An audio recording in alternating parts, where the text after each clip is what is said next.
Nah, Ibu orang yang di produknya SPK. Nah, zaman-zaman itu SPK itu keren banget karena kan kita masuk tuh dari 300 orang itu seleksinya ketat banget karena dia masuk program dari pemerintah, Departemen Kesehatan.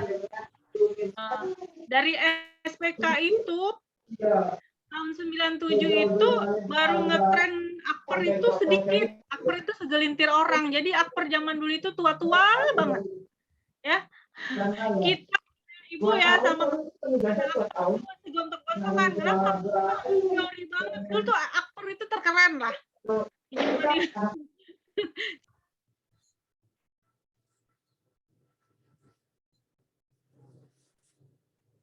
Ibu Kim mute. Ibu maaf. Mic-nya kegerak ya. Jadi dari tadi ngomong nggak kedengeran. Dengar Bu, pas keputus pas haus dong keren. Oke. Habis itu kan ini cerita ya sebelum kelompok masuk ya. Nah, habis itu baru nanti ada SPK. Nah, ada ternyata setelah perkembangan barusan ya, kalau nggak salah nggak sampai 10 tahun akan datang yang lalu SPK itu dihapus. Jadi semua lulusan SPK itu tidak boleh lagi praktek. Jadi yang tadinya SPK yang hebat-hebat itu mantri-mantri senior-senior saya itu akhirnya dia manusia yang berada di ujung tanduk. Dia ngelanjutkan juga nggak mampu lagi otak dia, nggak ngelanjutkan dia nggak akan dipakai. Akhirnya sekarang dia harus penyesuaian ke akper. Sekarang gitu. Kemudian ada beberapa tahun yang lalu, 3-5 tahun yang lalu, ada gosip bahwa keperawatan itu standarnya S1 sehingga D3 itu mau dihapuskan. Ternyata kebijakannya diganti dengan kebijakan presiden. Presiden menginginkan tenaga vokasional yang seimbang dengan tenaga profesional. Kalau kalian itu kan dianggap tenaga vokasional.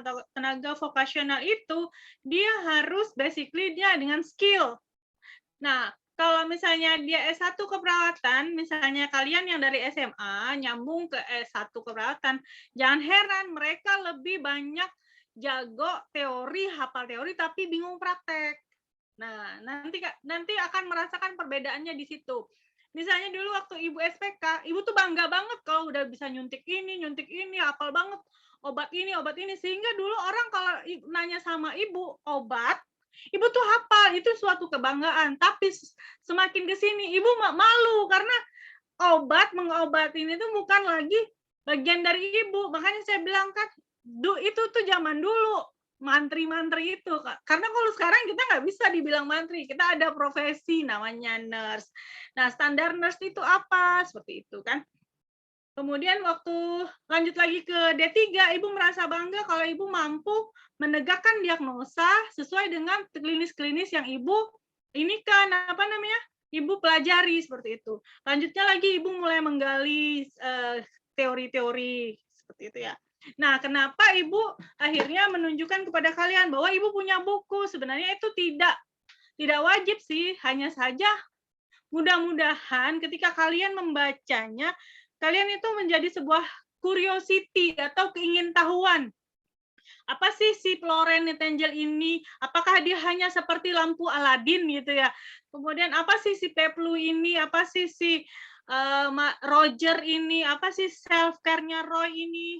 Kalau dulu saya zaman dulu cuma ngapal doang, tapi sekarang teori-teori itulah yang akan saya kembangkan sebagai seorang ilmuwan keperawatan kayak gitu. Jadi kalau dulu saya baca ini, males banget ya, belajar Roy lagi, belajar ini lagi, belajar itu lagi. Tapi sekarang saya nafsu banget, karena kalau mau nggak mau, suka nggak suka, inilah yang menjadi pembaharu dari masa depan keperawatan. Tes ini, silakan presentasi apabila sudah siap dari kelompok 4.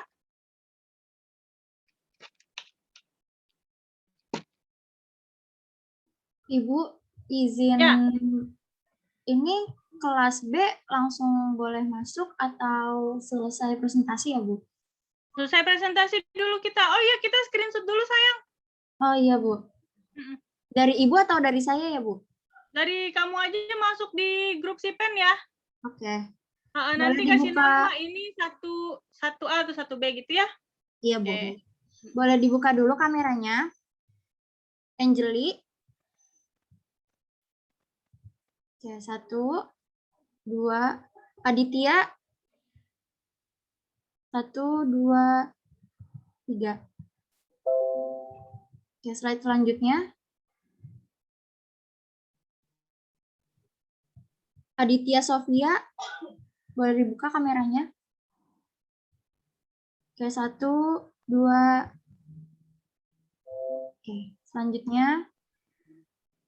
Selfie. Adela. Nasanda. Gracie. Oke, 1, 2, 3. Oke, udah, Bu. Oke, baik. Terima kasih. Jadi sebenarnya kalau di pelajaran ini kita membuat bagaimana supaya enjoy aja sih. Kenapa Ibu nuntutnya mind map? Kenapa enggak 3 hari kemudian? Kalian ngapain aja di rumah gitu? Pertanyaan Ibu ya. Itu satu. Kalau enggak kalian nyusunin mind map itu kata orang tuanya nanti ini kamu kuliah apa enggak sih? Jadi kan kelihatan sibuk banget ya kalau misalnya pas lagi Ibu ngajar harus buat mind map gitu. Mengkondisikan bahwa kalian adalah mahasiswa kayak gitu. Jadi jangan sampai mind map-nya tuh di store lagi 3 hari itu kita sudah close. Hari ini kita close-nya kesepakatan misalnya jam 4 atau jam 4:30 kita udah mix kumpul semuanya ya. Kayak gitu aja ya. Oke? Silakan kelompok untuk presentasi.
Abel, ini belum dijadiin host. Sebentar. Siapa yang mau jadi host, yang mau presentasi? Yang jadi host Aku kan. Fajrin atau Siapa yang mau presentasi? Gue jadiin co-host. Adel, tolong. Kalau enggak Rahma. Yaudah, gak apa-apa aku aja. Rahma? Gak apa-apa aku aja.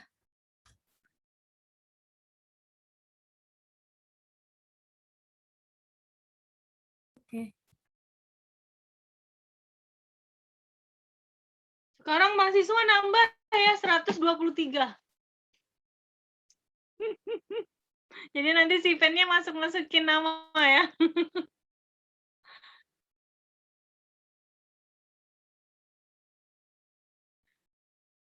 Kalau offline kita bisa masuk 3 kelas tuh. Tapi karena online masih ini 2 kelas. Ini kelihatan nggak? Kelihatan. Kelihatan kok. Oke, Bu. Kelihatan kok. Oke.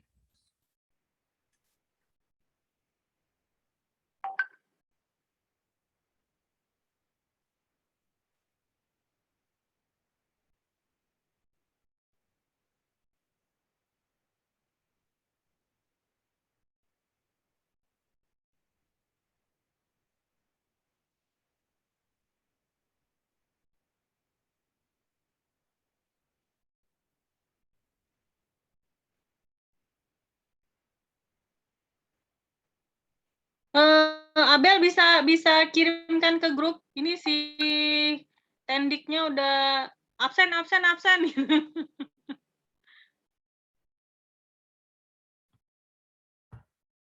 Ibu, saya mulai ya, Bu. Ya, silakan.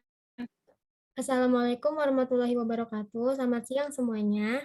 Waalaikumsalam warahmatullahi Waalaikumsalam warahmatullahi wabarakatuh. Kami dari kelompok 4. Ingin presentasikan sejarah keperawatan. Di sini saya sendiri moderator atas nama Rahma Agustina.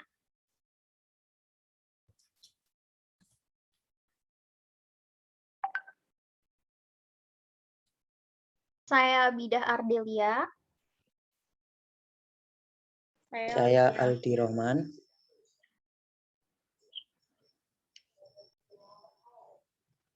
Saya Devira Yuning.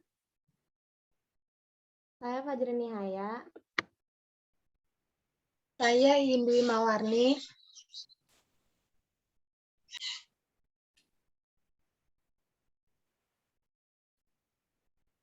Yes. Saya Rai Hakim.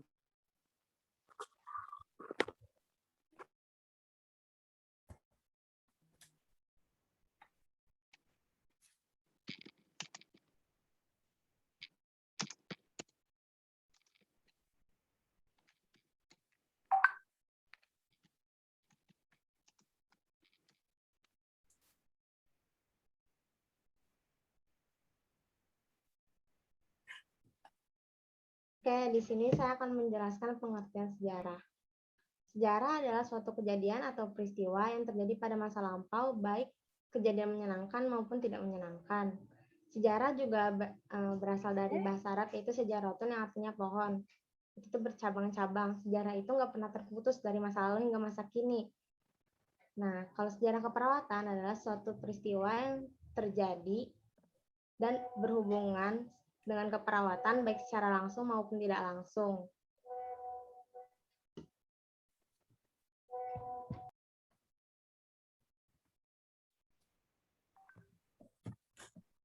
Zaman purbakala.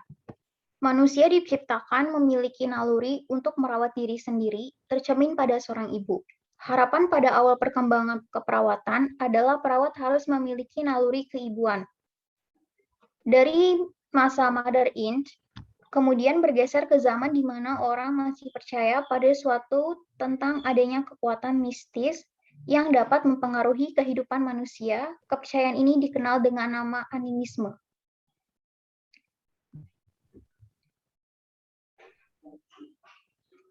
Zaman Masehi, keperawatan dimulai pada saat perkembangan agama Nasrani, di mana pada saat itu banyak terbentuknya diakones, yaitu suatu organisasi wanita yang bertujuan untuk mengunjungi orang sakit, sedangkan laki-laki diberi tugas dalam memberikan perawatan untuk mengubur bayi yang meninggal. Permulaan abad 16. Pada masa ini, struktur dan orientasi masyarakat berubah dari agama menjadi kekuasaan, yaitu perang eksplorasi, kekayaan, dan semangat kolonial. Gereja dan tempat-tempat ibadah ditutup, padahal tempat ini digunakan oleh orde-orde agama untuk merawat orang yang sakit. Dengan adanya perubahan ini, sebagai dampak negatifnya bagi keperawatan adalah berkurangnya tenaga keperawatan. Untuk memenuhi kekurangannya perawat, bekas wanita tunasusila yang sudah berobat bekerja sebagai perawat.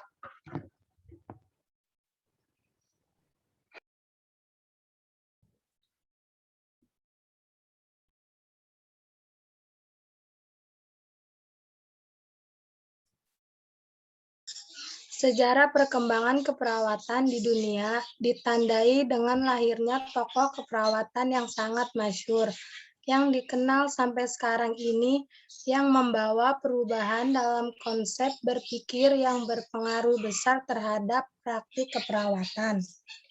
Beberapa tokoh keperawatan yang mempunyai peran besar dalam perubahan sejarah perkembangan keperawatan, salah satunya muncul tokoh Florence Nightingale dalam keperawatan rupanya berpengaruh besar pada perkembangan keperawatan di Eropa, khususnya di negara Inggris.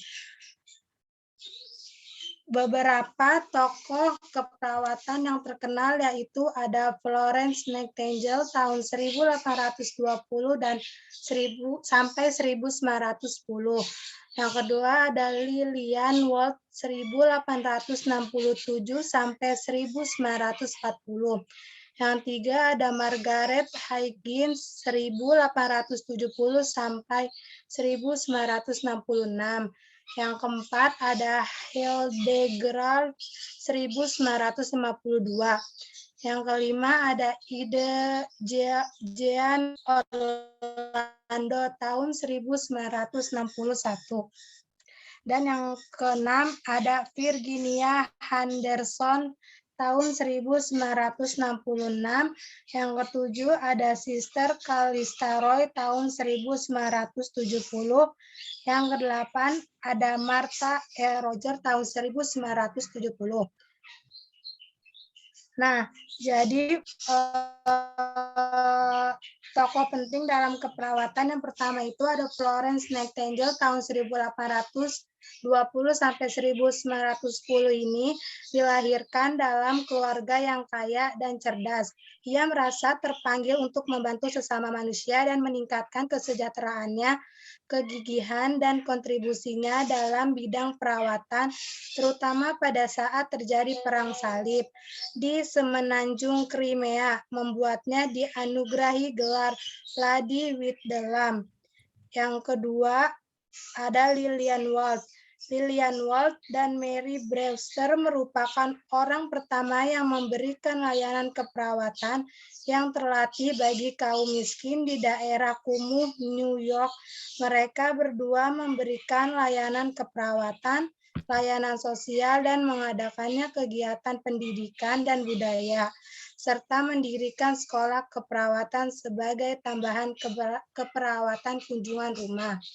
Yang ketiga ada Margaret Higgins Sanger, lebih dikenal dengan sebutan Sanger, merupakan seorang perawat kesehatan masyarakat di New York, memberikan manfaat yang layanan kesehatan wanita.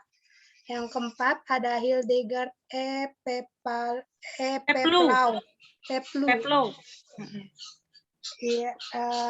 Hildegard Peplau tahun 1952 menekankan bahwa hubungan antara manusia merupakan dasar bagi perawat untuk mengkaji proses hubungan dengan pasien. Nah, yang kelima ini ada Jean Orlando tahun 1961 menekankan bahwa keperawatan bertujuan untuk merespon perilaku pasien dalam memenuhi kebutuhannya dengan segera. Yang keenam ada Virginia Henderson menekankan bahwa perawat hanya membantu pasien dalam melakukan hal yang tidak dapat ia lakukan sendiri agar kemandirian pasien meningkat. Yang ketujuh ada Sister Calista Roy menekankan bahwa peran perawat adalah untuk memberi kemudahan bagi pasien guna mengembangkan kemampuan penyesuaian diri pasien.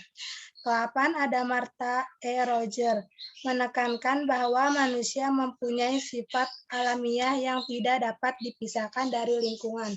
Next.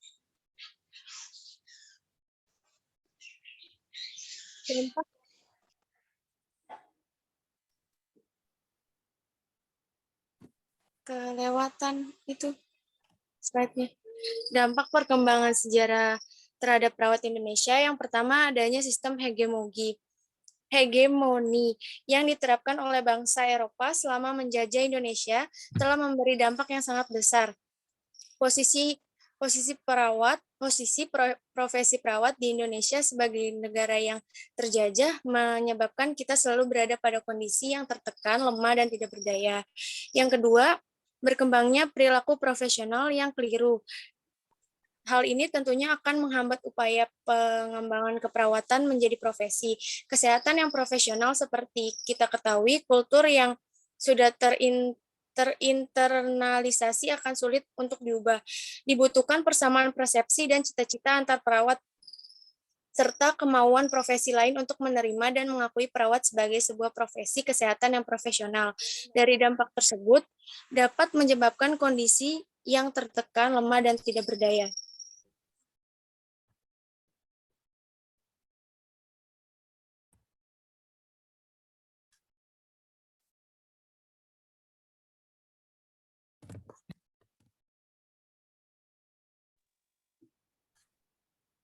Perkembangan sejarah keperawatan di Indonesia. Perkembangan perawat di Indonesia tidak terlepas dari sejarah kemerdekaan bangsa Indonesia itu sendiri, yaitu ketika bangsa Indonesia masih berada dalam penjajahan bangsa asing serta bangsa Inggris, Belanda, dan Jepang. Indonesia dapat dikelompokkan menjadi dua periode, yaitu pertama, masa sebelum kemerdekaan. Pada masa itu, negara Indonesia masih dijajah oleh bangsa Inggris, Belanda, dan Jepang. Keperawatan mulai berkembang cukup baik dipelopori oleh Raffles. Mereka memperhatikan kesehatan rakyat dengan moto kesehatan adalah milik manusia. Dan pada saat itu pula telah diadakan berbagai usaha dalam memelihara kesehatan, diantaranya pengadaan pencacaran secara umum, membenahi cara perawatan pasien dengan gangguan jiwa, dan memperhatikan kesehatan pada para tawanan. Pada masa penjajahan Belanda II, beberapa rumah sakit dibangun khusus di Jakarta, yaitu pada tahun 1919 didirikan Rumah Sakit St. Fairbairn. Kemudian pada tahun 1919, rumah sakit tersebut pindah ke Salemba dan sekarang dikenal dengan Rumah Sakit Cipto Mangunkusumo. Yang kedua, ini kayaknya salah nih ketikannya 1985 ya.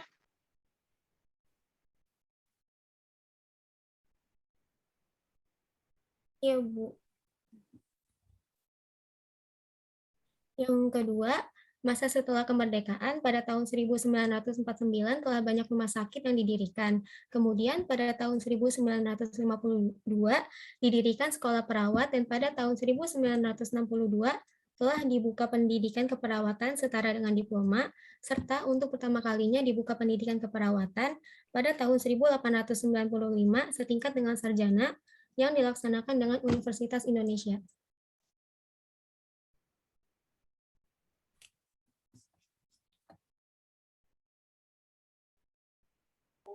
Next, tadi kan ini udah. Nama Ibu Indah Nursanti ya, saya bukan Indah Susanti ya.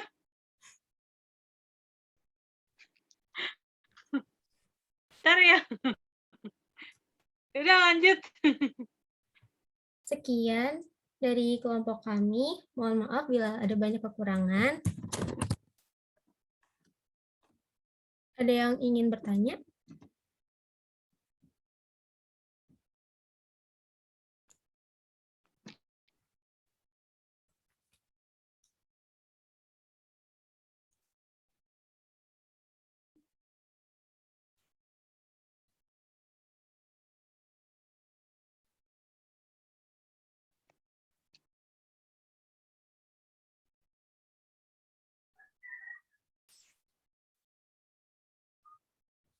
Pendidikan pertama di keperawatan itu pada tahun berapa ya? Gimana, Bel? Putus-putus? Pendidikan keperawatan pertama itu didirikan di mana dan tahun berapa? Makasih.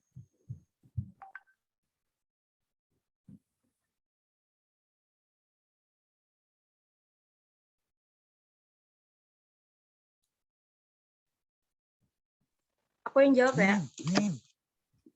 Iya, boleh.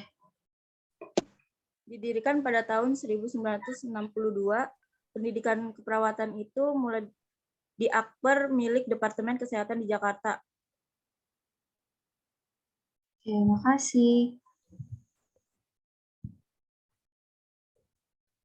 Oke, Ibu mau tanya untuk kelompok. Nurse itu ada di Indonesia tahun berapa?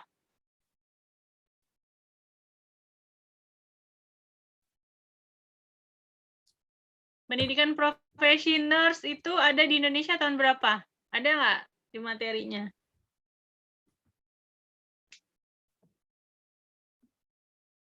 Nurse itu yang S1 gitu ya, Bu?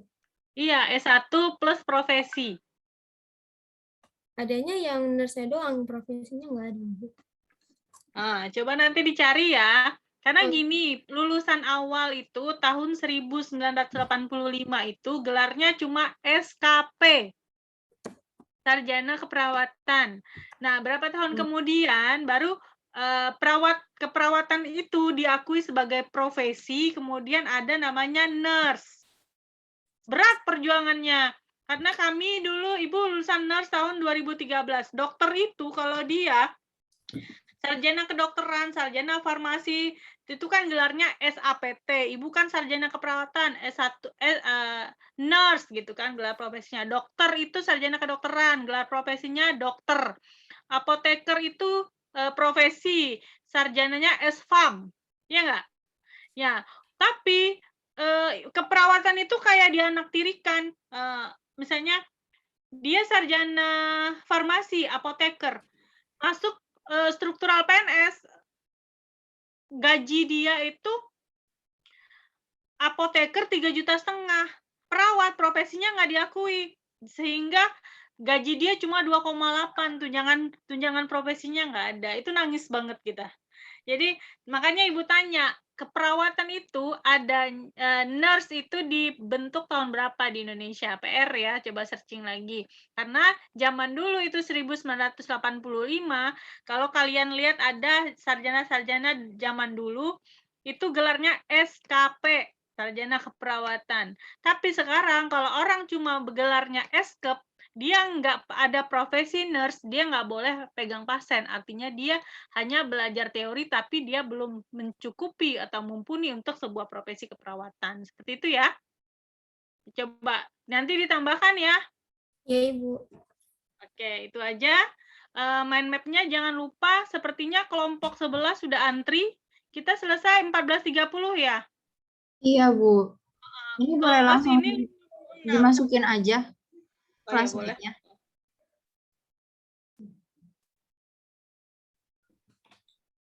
Ini Iya, mind iya, mapping. silakan. Kenapa, Bu? Linknya sama kan ya? Iya, sama. Oh, oke, ya. Oke, sampai jumpa di pertemuan akan datang. Kalau ada pertanyaan mungkin diketik aja ya.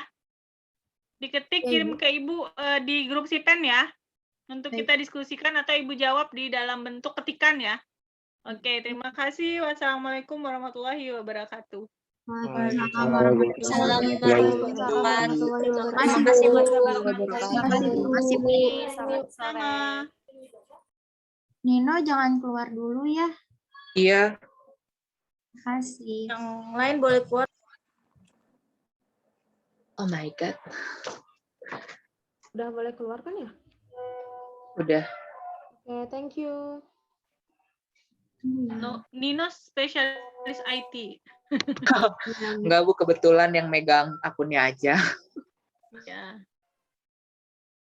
Emang Nino memang mau jadi perawat? Pengen, Bu. Gara-gara ngeliat. Saya kan sebenarnya pengen dia dokter, tapi ya gimana, Bu, ketolak. Ya udah jadi perawat. Disaranin juga kan. Emang nggak tahu, Bu, dari kecil suka bawa rumah sakit. Oh. Saya nggak pernah mau jadi perawat tuh. Saya juga nggak kepikiran, Bu. Iya. Akhir-akhir malah jadi kepikiran, ya udah nanti jadi perawat anestesi. Ya, malah jadinya gitu. Dari dokter anestesi jadi perawat anestesi. Anak Ibu penata anestesi, Nino. Oh iya, Bu. Wah, Iya. cita-cita saya itu. Iya, suami Ibu kan dokter anestesi. Anak Ibu penata anestesi, dia nggak mau jadi dokter anestesi. Nah, sekarang dia ada di semester 8 tuh anak pertama. Jadi nanti setelah ini dia mau Ibu arahkan untuk biostatistik, ambil biostat supaya dia bisa membantu penelitian Ibu. Dia kan pintar matematika tuh. Dulu dia nggak lulus di ITS. Dia pengennya teknik mesin. Jalannya emang suruh membantu Ibu berarti. Dia nggak pernah mau membantu ibunya. Kalau anak Ibu yang kedua itu kan yang seumuran kalian, tahun 2003 lahirnya. Nah, dia di Fakultas Bisnis. Nah, dia bilang dia pengen jadiin kita anak buahnya, dia yang jadi bosnya, makanya dia belajar bisnis. Oh, siap. Ibu dulu ngambil jurusannya apa, Bu? Spesialisasinya perawat? Oh, kalau Ibu Kalau ibu kan sebenarnya ibu orang manajemen. Duanya tuh manajemen. Jadi di manajemen itu nggak ada spesialisasi. Dia dianggap ahli manajemen.